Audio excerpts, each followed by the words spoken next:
Come on in. What now? I've discovered the secret of being a real artist. This is the formula for artistic success. Drunkenness, debauchery, a messy studio. Your paintings will sell for millions. Did you find this list in the 1800s? It's all part of the story. The newspapers will call me the drunken artist. And now I'm going to add some authentic odor. More like the smelly artist. Couldn't you find a story with a nicer smell? This is real. The list says so. Now, can you take a picture of me for posterity? I bet all your fans will want to see this.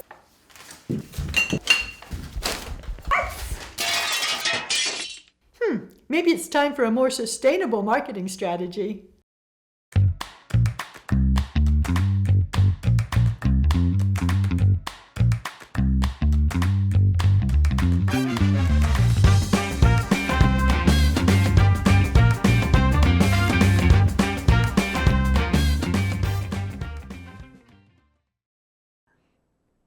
Hi, welcome to Art Adventures. I'm Adriana Eftimie. And I'm Elizabeth Whelan, and today we're talking about myths and marketing. Woohoo! So people certainly have a lot of ideas about what the life of an artist must be like.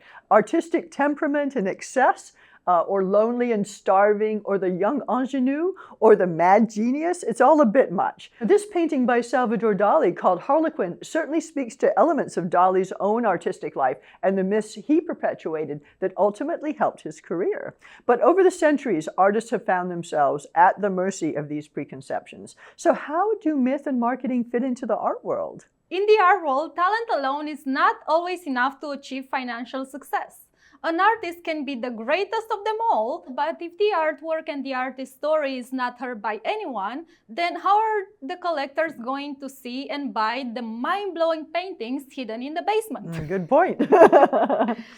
Artists often triumph in the art world using compelling marketing stories which highlight the artist's life, personality, struggles, and the creative process. Anything that is spicy and out of the ordinary works. Most of them are real stories, but from time to time, an artist might spice things up or reframe stories to create more buzz. This can contribute to their reputation and the perceived value of their artworks. Artists like Vincent van Gogh, the genius who cut his ear, Frida Kahlo, known for her strong and unique self-portraits inspired by the Mexican culture, and Salvador Dali, as you mentioned, Elizabeth, the extravagant surrealist, with his very special mustache, all of them have become iconic figures with impactful stories.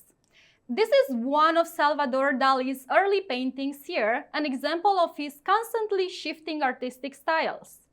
Art movements such as Impressionism, Cubism, and pop art involve collective branding and marketing efforts. Artists coming together under these movements have an identifiable style, a shared vision which attracts attention and influences the value of the artworks.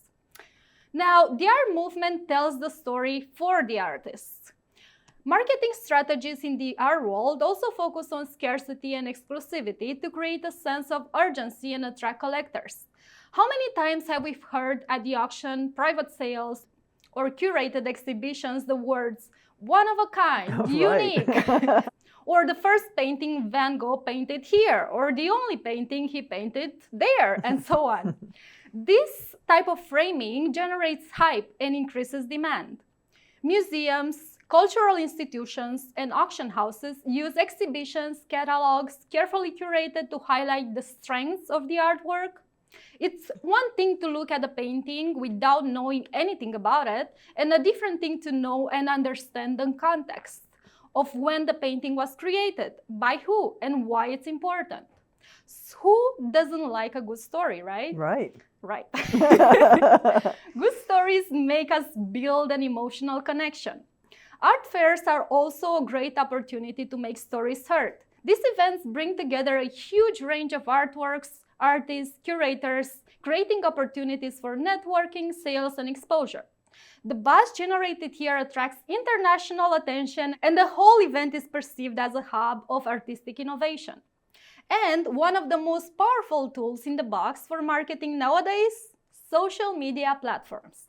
Artists, galleries, and museums use social media to show artworks, engage with audience, and build a following. Online platforms have expanded the reach and visibility of artists, helping them to develop their own mythologies, connect directly with art collectors all over the world. Social media is an open door to storytelling and opportunities. Now, regarding myths, I've heard some very interesting ones surrounding artists over the years. Elizabeth, can you give us some examples? Absolutely. Well, yes, the myths are boundless. And part of the problem is that every instance you just mentioned, the art galleries, the social media art fairs, all of that, there exists a chance to sell artwork by selling a story that has been carefully tailored to fit one of these popular narratives. And in some cases, myths exist because it is certainly more memorable and fun to talk about an artist's debauched life rather than the peaceful existence in the suburbs. So here are a few common myths prevalent in the art world and some paintings that are doing a great job of marketing the exciting life of an artist. Now, for each one of these paintings we're about to see, I am just looking at the surface story. You mentioned how you can get a good read on a story by learning more about that, what's going on, the history, etc. I'm not doing that. I'm just looking at these from the surface. You do, Elizabeth. I am sure for each one there is more to the picture, but let's just follow the myth angle for now. So the tortured genius myth, which implies that artists must suffer for their craft.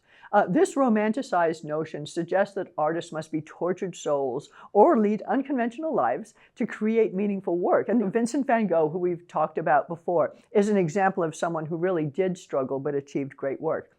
But that is not necessary for a successful career. However, it's exciting to many people to think that artists are living a life of wild freedom, and some artists have been happy to oblige, perpetuating this myth and painting the subject as well. So here's Thomas Hovenden's painting, Self-Portrait of the Artist in His Studio. So the artist is contemplating his work, he's smoking, he was probably sawing mournfully on the violin. I just love this. The background objects really are what you'd expect to see in a studio.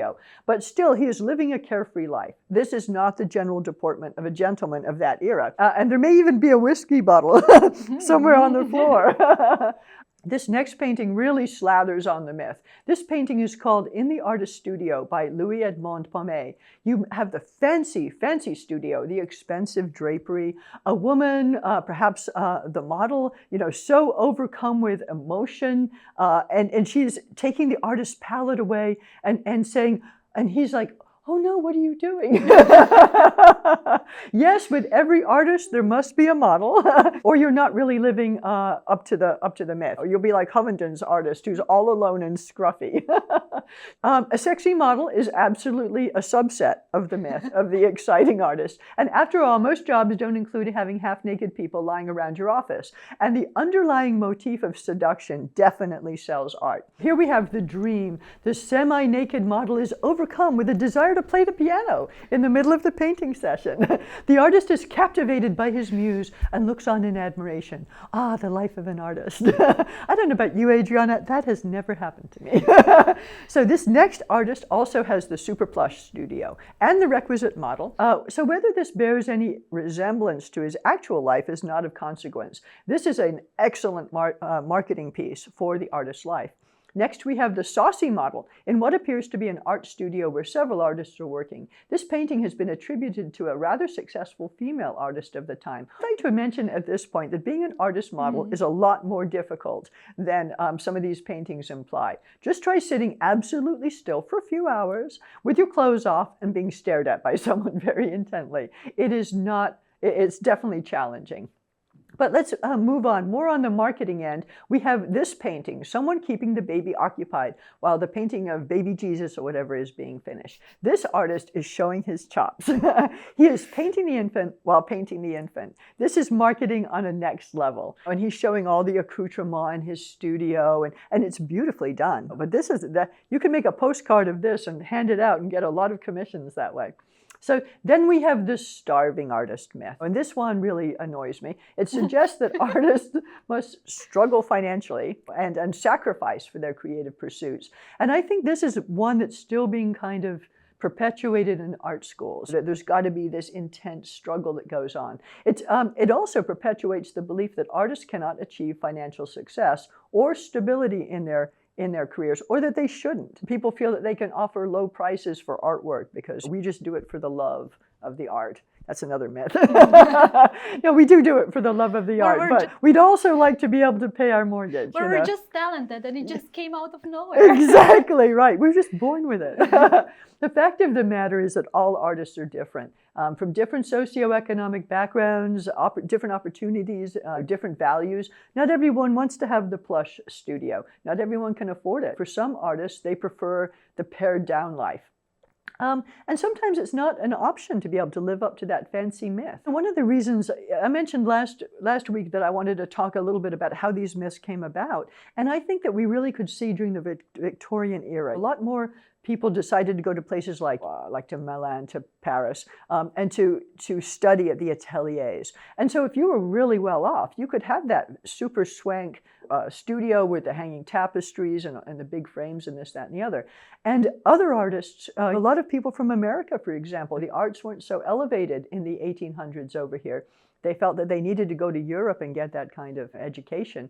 But maybe they could only afford the garret. They could only afford that little tiny attic at the top. Since I started painting in a garret, and I think you started painting in a garret, we can really relate to that myth. But that's not the only way to go about doing that. So here we've got Alfred George Stevens. This is painted in the mid-1800s, an artist in his studio. This is definitely the low end, not the high end. Leopold Horowitz, another artist studio interior with a self-portrait. And then this one is I think it's a watercolor, a painter at work in his studio. This is from the mid-1600s. And these all show various different, perhaps slightly more realistic views of the general populace, just trying to figure out a place in their home or somewhere they could rent where they can actually, make art. And then we've got this Georg Friedrich Kirsting's painting of Caspar David Friedrich in his studio. So I brought this one in because Caspar David Friedrich depicted nature as a divine creation that stands in opposition to the artifice of the man-made world. He was super, super influential in landscape work. He once said the artist should not only paint what he sees before him, but also what he sees within him. So for him, an artist of his ilk, myth and marketing is not about opulence and excess. It's really kind of the opposite. I think artists do have to figure out what they're painting and why, and not resort to the standard tropes. And then the last one I want to hit on is the instant success myth. This is a very contemporary myth of instant success that implies that artists can quickly rise to fame and fortune with a single breakthrough, art piece or a show or something like that. But very few artists whose careers are made early and quickly are still around in the decades after. It's easy to become part of somebody else's marketing machine, the gallery, the auction house, that sort of thing. In the end, an artist has to be true to themselves. Their success or the lack of it rarely has anything to do with the myth. It has everything to do with the talent of the individual. So these myths have been around for a very long time. I'm sure that you've heard of them as well. Do they still stand up today, or are there new myths replacing them? Well, the downside of these captivating myths is when artists start believing them. Oh, that's true. Like the starving artist, or the tortured genius, or how artists drink a lot. I just want to tell you that was watered down coffee in that bottle. We don't know. We're going to have to check. That's why you're so cheery every day. Exactly. Yeah, that's the smile. But no, you're right. I do think that people think that they should be partying hard. They should do all of that stuff. Yes, because these are the stories we hear about the artists, right? And we have to fit in. Yeah. Now, this and many others can become self-fulfilling prophecies. There were so many artists, especially in the 19th and 20th century, that had suffered a lot because of it, leading to their downfall.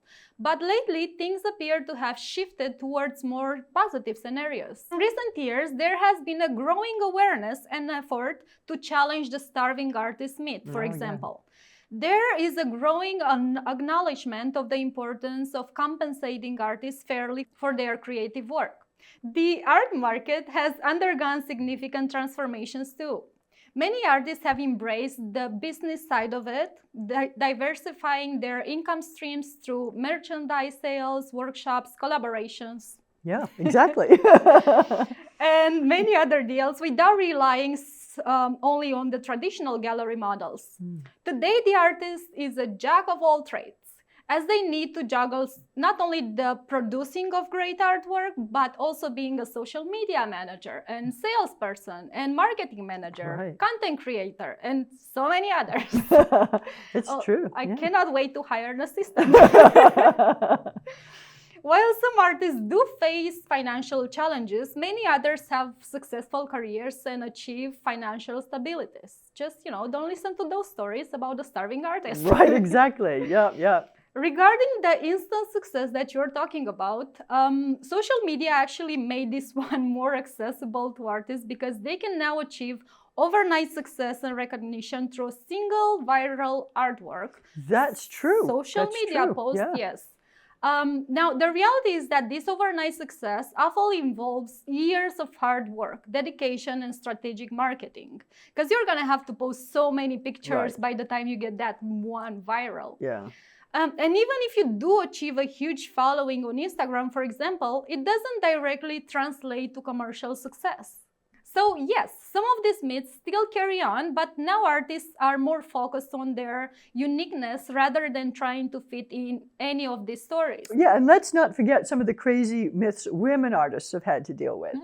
For centuries, a woman artist was expected to show an emotional or softer side in order not to be sullied by the debauched male artist trope.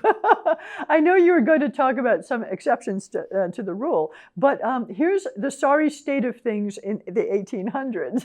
Me so well. Here's one such female artist. She's emoting while her bored child lurks nearby. You were allowed to paint. Some women actually had careers painting, but this feminine side really needed to come out. And another of the very genteel painting class here at the Sorbonne in 1816. All very sedate, no playing violins, no smoking going on here. But myths can change over time. And what was once a solid storyline that had to be upheld in order to be an artist now looks forlorn and dated. A much more realistic painting of a woman in a studio is this marvelous rendition by a Slovakian painter, painted in the early 1900s and depicting an artist in her studio. And we have another one here by Tyra Tondor Eriksson. And I think the artist is the one sitting in the back. What do you think? And I tell you, this is a fabulous painting, but you know what really gets me? Is this sold at Christie's in 2016 for only £2,000. Oh, wow. Yeah, I would have loved to have bought that. But this is worth a lot more, folks. Do you think women are any more free from the myths than they were before? A woman artist on Instagram, for example. Are women pressured to market themselves in specific ways that are seen as more acceptable to the art world? This is a very interesting topic. I think women are freer now because there are so many other great female artists who paved the way in the past. However, most female artists are still fighting for equality, and they are slowly adjusting with the new freedom that they found in the art world. There are some exceptions every now and then, especially on Instagram, where what they market, let's say, is not necessarily the quality of the painting. Yeah, I really hate to point that out because I'm very supportive of women in the arts. But I have noticed, and I'm wondering how long you can make it when the art isn't that great, but the carefully curated video is appealing. I guess we're going to find out. So bottom line, good art doesn't need the myth. Marketing can be straightforward, and I admit that I'm often surprised when I see photos of the men and women who create the art that I love. It's a bias I didn't realize I had, that often I don't really have an idea of what these people look like, but my expectation is more along the line of the myth. And the myth of the crazy artist clothing or all in black or tattoos or whatever it happens to be. Those myths are so pervasive that even another artist sort of, stops there. So that's what you expect, right? Something in that area. And what do you usually get after? Right, this is really interesting. So they reveal themselves. So there are a couple of artists I can think of off the top of my head, contemporary artists on Instagram, huge followings, who are your basic middle-aged woman. Not glamorous, not anything, not trying to be glamorous. They're hard at work in their studio. We just haven't seen enough real women painting wonderful art. I think we absolutely need to see more of that. And that's where this whole glamour puss thing doesn't do us as a whole any favors because it isn't realism. They are very carefully curated videos. I don't blame people for doing them. It sells work. But I don't know about you, and I don't know how glamorous you are in your studio, but I am not glamorous when I'm painting. Well, it depends. I have my moments. Most of the times I'm not. But I understand their point of view when they're posting on Instagram or any other social media platforms. They want to present themselves as if they are in a business place. They're not gonna post pictures of themselves in their pajamas painting. Right, yeah. They wanna be the business person. Yeah. Instead of the artist necessarily. Because that's their new job right now, right? Exactly. That's true. Yeah. It's not only the artist, it's also the business person. And the business person probably is more aware of how they look, how they present themselves. Yeah. And I do think that, anybody who's savvy about marketing realizes this whole idea of your brand. Your brand is not just your art, it's how you look, what you do. But I've been interested to see recently some artists actually really purposefully going against that. There was an artist, I saw her do a video the other day, and she comes out and she's in schlumpy pants and she's obviously not done her hair up, and then they show the end of the painting and it's fantastic. And I was like, oh, that's good. That's a little different. And it's good to see. Sometimes we're glamour pusses in our studios and sometimes we're not. Yeah, that's true. Yeah, I think artists are actually doing both of these things. Most of the time they are the business person, but from time to time they want to show what's behind the curtain. Exactly. I think that's good. And it's fun. It's interesting. And I think for other artists, we enjoy kind of seeing that. Yes. So we'll see what, new myths come along. Some artists, however, really have lived incredible lives. And can you give me an example of an exemplary woman artist who gained recognition due to her unique life's circumstances? Oh, yes. Artemisia Gentileschi is the exception to the rule. She wasn't gentle nor soft. Right. She was an Italian Baroque painter who lived in the 1500s, and she is widely regarded as one of the most significant painters in her generation, following that of Caravaggio. Interestingly, not too many people heard about her. In an era when female painters were not easily accepted by the artistic community, she was the first woman to become a member of the Accademia di Arte in Florence and had an international clientele. Now, this self-portrait of Artemisia is a very strong portrait capturing the artist at work. It's beautifully captured with vivid colors, attention to female form and details, and it has quite a challenging composition. It is, yeah. She actually painted it by arranging 2 mirrors on either side of herself. How smart. That's so cool. That's really cool. But can you imagine how uncomfortable it was? I mean, that's to be admired. Yeah, exactly. Artemisia's life was definitely not an easy one. She had to overcome significant obstacles to pursue her passion: repression, injustice, and many other tragic events that happened in her life. But she turned all of those around by using her paintings. She often depicted strong women from history, mythology, and the Bible, showcasing themes of female empowerment, resilience, and justice. Oh, yeah. Good for her. Her paintings have a powerful emotional content and intense storytelling. For example, this painting, the nymph on the left side accepting gifts of clothing and sandals from the satyr on the lower right side. The satyr lounges for her. He grabs her by the hair, and it turns out to be a wig. That's so great. I'm very surprised that they had wigs. Yeah, we learned something new. Art. Education. Corsica gets away leaving the satyr behind staring at the wig, as we can see. Wow. Well, stories like this and many others, even more impactful and shocking, were captured by Artemisia. Her life story and impactful paintings make for a very powerful marketing campaign. Even if most artists at the time, they were probably not familiar with marketing campaigns. And her influence extends beyond her time. Her work inspired many generations of artists and contributed to the development of Baroque style. Elizabeth, do you think artists should live eccentric lives to be successful? Well, it's a little attractive to think of that. But artists are individuals, aren't they? Some are going to thrive on eccentricity and some are happy with a calmer life. I love this painting here by Edouard Charlemont of an artist in his studio. This is pretty relatable to a lot of people. The artist is in a room in his house. It's not a fancy studio. You know, it looks like maybe the front parlor or something like that. And he's hard at work on a seascape by the look of it. The boat model he has on the floor is probably appearing in his painting. That might be his wife in the background making lunch. This is probably a little more realistic for most artists. The notion of eccentricity often stems from romanticized ideas of the bohemian artist, and it can create a perception that all artists need to be unconventional, troubled, or out of the ordinary to create meaningful art. In reality, long-term artistic success is not solely determined by one's lifestyle or persona. It is primarily driven by artistic talent and dedication and hard work, and the ability to create compelling and thought-provoking work. But there's no doubt even the most conventional artist's life can be pretty fun and interesting. Painting outdoors, sculpting massive sculptures, letting your creativity flow. And then for some artists, having the ability to actually make a living on top of that. Even without a myth to support it, an artist's life can be a good one. I certainly enjoy it. So let's end today with this Theodore Roos's self-portrait from 1673.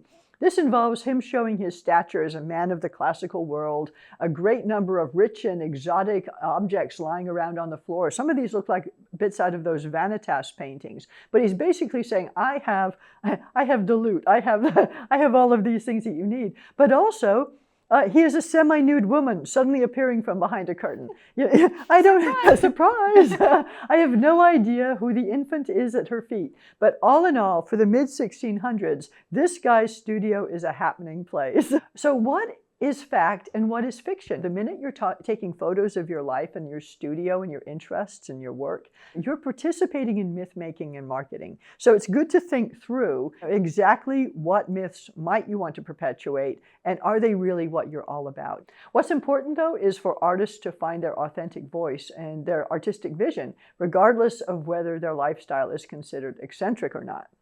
Yeah, I agree, Elizabeth. Yep. But at the end of the day, everything comes down to the quality of the artwork, the innovation the artist brings to the table, and if the audience connects with it. Artists promote themselves directly through social media, and they have the possibility of sharing as much as or as little as they want. And no matter what kind of fascinating stories they tell, the audience will be able to see if they come across as honest. Yeah, that's really true. If they genuinely promote their unique stories or not, or they make them up. Right, yeah. Now, Elizabeth, I have a question for you. Oh, sure. Uh-oh. Do you feel that you, as an artist, belong to any of these myths or stories? It's really funny because I actually felt for many years that like my life was so conventional. Like why would, and maybe I was missing out. And nothing about you is conventional. What are you talking about? But see, then I started thinking about all the things that have happened in my life, all of the adventures, and I started to realize that business about authenticity. Mm-hmm. You really just have to tell your own story because in the end, it is going to be unique. And I've lived for a while now, so I've had a lot of crazy things happen. So I'm hoping I'm my own myth. That's nice. That's nice. What about you, Adriana? I think I fit into one of them.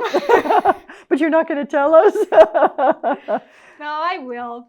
It's when the artist immigrates to another country, because I come from Romania, and then I moved to America, and then I started working in a restaurant as a server, as the story goes. Right. And then yeah. I jumped from server to being a full-time artist. So I feel like there have been many artists before me who have done that.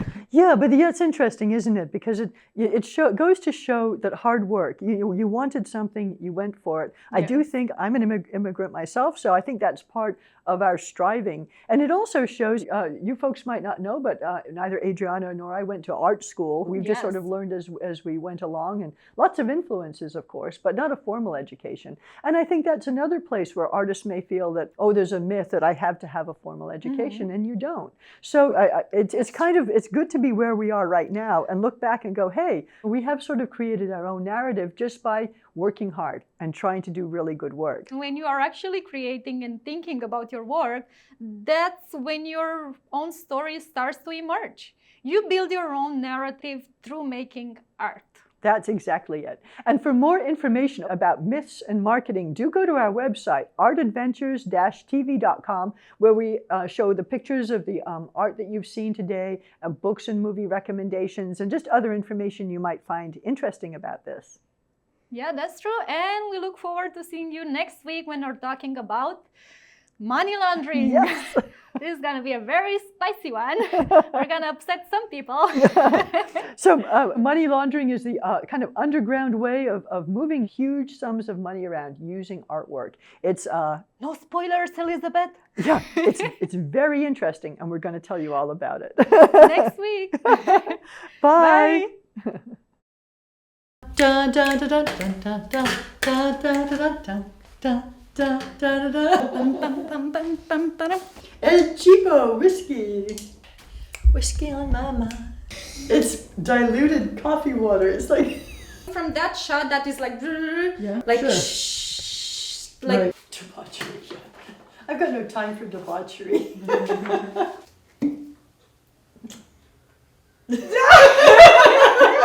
just pretend you're doing it. Okay. More like pretend. We're so good. We're so good. That's because I didn't read your lines. I only read mine. Because that's the way to go.